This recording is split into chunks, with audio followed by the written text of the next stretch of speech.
આમળાની season આવે ને એટલે આપણે બીજું કંઈ બનાવીએ કે ના બનાવીએ, મુખવાસ તો બનાવી જ લેવાના હોઈએ.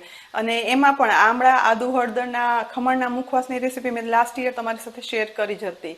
પણ તો હમણાં હું એક મારા સગાની ત્યાં ગઈ ને તો ત્યાં મેં ચાખ્યો આમળા આદુ હળદર અને એની સાથે બીટની સ્લાઇસનો મુખવાસ. દરેકનો પર્ટિક્યુલર કલર એવો સરસ જળવાઈ રહ્યો હતો, દેખાવમાં એટલો બધો એટ્રેક્ટિવ હતો. અને જ્યારે ચાખ્યો ને તો તેમાં ઉમેરેલો ખાસ ઘરે બનાવેલો મસાલો, જે એટલો પાચક ગુણથી ભરપૂર તો હતો પરંતુ એટલો ટેસ્ટી હતો ને કે આ દરેક વસ્તુનો સ્વાદ બેલેન્સ કરી નાખતો હતો. સાથે સ્લાઇસમાં બનેલો આ મુખવાસ દેખાવમાં પણ એટલો સરસ લાગતો હતો.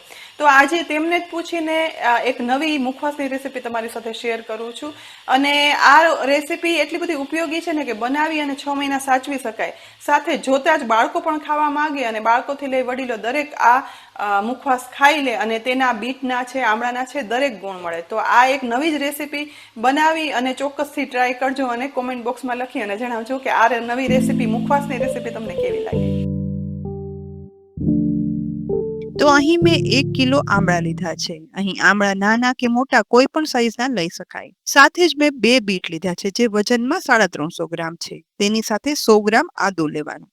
અહીં આમળા, બીટ કે આદુની માત્રા પસંદગી પ્રમાણે વધારે કે ઘટાડી શકાય છે. અહીં ઊંડા બોલમાં પાણી લઈ તેમાં પહેલા આમળા ઉમેરી દેવાના અને એ પછી ઘસી સાફ કરી લેવાના, જેથી તેની ઉપર ચીપકેલો કચરો છે ને તે સાફ થઈ જાય. ચોખ્ખા કરેલા આમળાને કિચન ટુવાલ પર ફેલાવી દેવાના છે.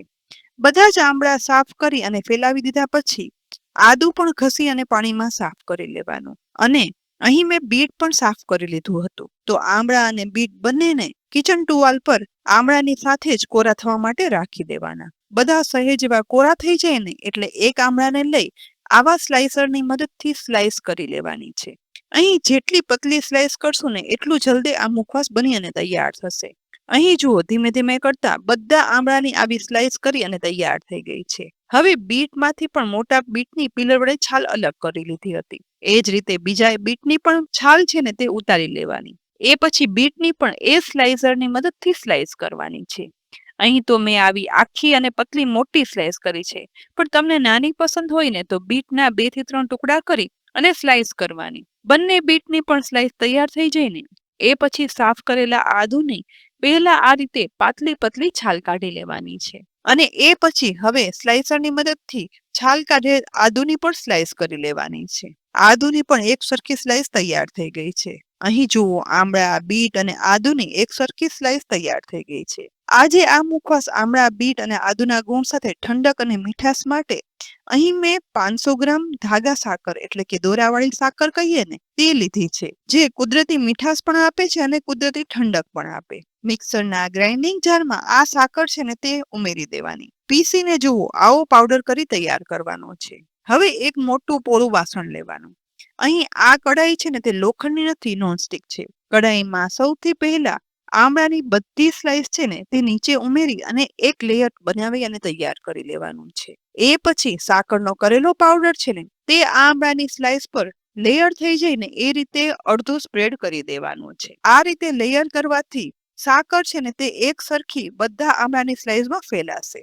હવે અહીં સાકરના પાવડરનું લેયર થઈ જાય ને એ પછી આદુની સ્લાઇસ લઈ તેને પણ સાકરના લેયર પર આ રીતે ફેલાવી દેવાનું છે અને આદુનું લેયર તૈયાર કરવાનું. હવે એ પછી બીટની સ્લાઇસ આદુની સ્લાઇસ પર આ રીતે ફેલાવી બીજું એક લેયર તૈયાર કરી દેવાનું છે. બધી બીટની સ્લાઇસનું લેયર તૈયાર થઈ જાય ને એટલે બાકી રાખેલો સાકરનો પાવડર હતો ને તે બીટ પર સ્પ્રેડ કરી અને તેનું એક લેયર તૈયાર કરી લઈશું. બસ અહીં બધી સાકર આપણે વાપરી લીધી છે અને ટોટલ 2 લેયર બનાવી અને તૈયાર કર્યા છે. એ પછી કડાઈને ઢાંકણ ઢાંકી અડધીથી 1 કલાક માટે એમ જ રાખી દેવાનું, જેથી બીટ અને આમળાના મોઇસ્ચરમાં સાકર મિક્સ થઈ પાણી થવાની શરૂઆત થવા લાગશે. લગભગ 1 કલાક પછી કડાઈનું ઢાંકણ ખોલતા અહીં સાકરનો પાવડર ઓગળવાની શરૂઆત થઈ ગઈ અને સાથે સાથે તે લિક્વિડ પણ થવા લાગી છે. આ સમયે બધું એક વખત સરસ રીતે મિક્સ કરી દેવાનું છે, જેથી બરાબર સાકર છે ને તે બધામાં એક સરખી ભળી જશે. ધીમે ધીમે કરતા બધું મિક્સ થઈ જાય ને ફરીથી આ કઢાઈને ઢાંકણ ઢાંકી દેવાનું અને 3 દિવસ માટે આ કઢાઈને એમ જ રાખી દેવાની છે, જેથી સાકરનું પાણી થઈ આમળા અને બીટ અને આદુની સ્લાઇસમાં શોષાય અંદર સુધી મીઠાશ છે ને તે ભળી જશે. આશરે 3 દિવસ પછી કઢાઈનું ઢાંકણ ખોલતા અહીં જુઓ બીટનો કલર આમળા અને આદુની સ્લાઇસ પર ચડી ગયો છે અને સાકરનું પાણી થઈ આદુ આમળા અને બીટમાં સોક થઈ અને સ્લાઇસને એકદમ સોફ્ટ કરી દીધી છે અને બીટના એકદમ હાર્ડ કલરના કારણે પાણી છે ને તે ગુલાબી કલરનું થઈ ગયું છે. હવે તડકામાં આ સમયે એક કોટનનું કાપડ ફેલાવી દઈ તેના ઉપર આ કરેલી સ્લાઇસ છે ને સાકરના પાણીમાંથી નીતારતા જઈ અને આ રીતે કાપડ પર ફેલાવી દેવાની છે. અહીં ધીમે ધીમે કરતા બધી આમળા બીટ અને આદુની સ્લાઇસ ફેલાવી અને છૂટી છૂટી કરી દીધી છે. આ સ્લાઇસને 2 થી 3 દિવસ માટે તડકામાં સુકવવા દેવાની. જો ઘરમાં તડકો ના આવતો હોય ને તો પંખા નીચે પણ સૂકવી શકાય છે, પરંતુ તેને સુકાવવામાં થોડો સમય વધુ લાગશે. અહીં બધી સ્લાઇસ નીતર્યા પછી વધેલું બીટના કલરનું સાકરવાળું પાણી છે ને તે ફેંકી નહીં દેવાનું. તેમાં મીઠાશ સાથે આમળા આદુ અને બીટના ગુણો પણ છે.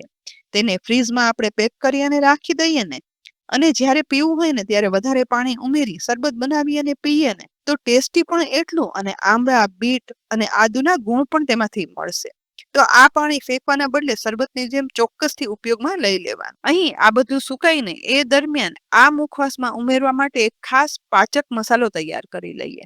તો ગેસની લો ફ્લેમ પર ગરમ થતી પેનમાં 2 ટીસ્પૂન જીરું, 2 ટીસ્પૂન વરિયાળી, 1 ટીસ્પૂન અજમો અને 1 ટીસ્પૂન આખા મરી ઉમેરી દેવાના અને મિક્સ કરતા જઈ અને શેકવાના છે. આ સમયે ગેસની ફ્લેમ લો રાખવાની જેથી એકદમ સરસ શેકાઈ જાય અને તેનો કલર ચેન્જ ન થાય. લગભગ 1 થી 2 મિનિટ શેકતા મસાલા શેકાવાની સુગંધ આવવાની શરૂઆત થાય ને એ સમયે ગેસ પરથી પેન ઉતારી લેવાની અને મસાલા સાવ ઠંડા થઈ જાય ને એ પછી આ બધા મસાલાને મિક્સરના જારમાં ઉમેરી દેવાના. હવે ઉપરથી થોડા બીજા મસાલા પણ ઉમેરીએ. તો અડધી ટીસ્પૂન હિંગ, 3/4 ટીસ્પૂન સંચળ પાવડર જેને બ્લેક સોલ્ટ પણ કહેવાય છે અને સાથે 3/4 ટીસ્પૂન મીઠું ઉમેરવાનું. ઢાંકણ ઢાંકી બધું પીસી અને આવો સ્મૂથ પાવડર બનાવી અને તૈયાર કરી લેવાનો. આ પાચક પાવડર બનાવી અને રાખી દો ને તો ફક્ત આ મુખવાસમાં જ નહીં પરંતુ ફ્રૂટમાં, વેજીટેબલ સલાડમાં સ્પ્રિંકલ કરીને ખાવ ને એટલે ગુણોથી ભરપૂર અને એકદમ પાચક. તો અહીં મુખવાસ માટેનો મસાલો પણ તૈયાર થઈ ગયો. બીજી તરફ આશરે 2 થી 3 તડકામાં સુકવ્યા પછી આમળા બીટ અને આદુની સ્લાઇસ સુકાઈ ગઈ છે. તો તડકામાંથી તેને લઈ લઈશ અને અહીં જુઓ આમળા બીટ અને આદુ એકદમ સરસ સુકાઈ ગયા છે અને એકદમ ક્રિસ્પી થઈ ગયા છે. ઓળા વાસણમાં ઉમેરતા તેના ક્રિસ્પી આવતા અવાજ પરથી તમને ખ્યાલ આવી જશે કે કેટલું સરસ સુકાઈ ગયો છે. વળી બીટનો કલર છે ને તે આમળા અને આદુ ઉપર લાઈટ એવો ચડી ગયો છે એટલે એકદમ દેખાવમાં પણ સરસ થયો છે. બસ હવે બનાવેલો પાચક ડ્રાય મસાલા પાવડર છે ને તે આ આમળા બીટ અને આદુની સુકાયેલી સ્લાઇસ પર સ્પ્રિંકલ કરી દેવાનું છે. અહીં વધારે કે ઓછો જે પ્રમાણે પસંદ હોય ને તે રીતે મસાલો ઉમેરી દેવાનો અને એ પછી હાથથી જ આ મસાલા છે ને તે આમળા આદુ અને બીટની સ્લાઇસમાં મિક્સ કરવાના છે. ધીમે ધીમે કરી ચલાવતા જઈ અને મિક્સ કરતા ડ્રાય થયેલા આમળા બીટ અને આદુમાં સાકરમાં સોક કરેલા હોવાથી તે ઇઝીલી આ મસાલો તેમાં ચીપકી જશે અને એક અલગ જ મીઠાશ અને મસાલાથી ભરપૂર આ આમળા બીટ આદુનો મુખવાસ બની અને તૈયાર થશે. આ મસાલા મિક્સ થઈ જાય ને એ પછી એરટાઇટ કાચના કન્ટેનરમાં આ મુખવાસ ભરી અને રાખી દેવાનો. અહીં આ રીતે ભરતા જુઓ 500 ગ્રામના વજનના 2 કન્ટેનર છે ને તે આખા આ મુખવાસથી ભરાઈ ગયા એટલો મુખવાસ બની અને તૈયાર થઈ ગયો છે. નોર્મલ રૂમ ટેમ્પરેચર પર 6 મહિના સુધી આ મુખવાસ સાચવી શકાય છે અને સ્વાદમાં તો એવો ને બસ ચાખો ને એટલે ખાતા હાથ નહીં અટકે. દેખાવમાં પણ એટલો સરસ અને ટેસ્ટી વળી પાચક પણ ખરો. ના આમળા કેન્ડી ના આમળાનો ખાટો તીખો મુખવાસ છે ને આમળા અને બીટનો મુખવાસ બનાવવાની એકદમ અલગ અને નવી રીત.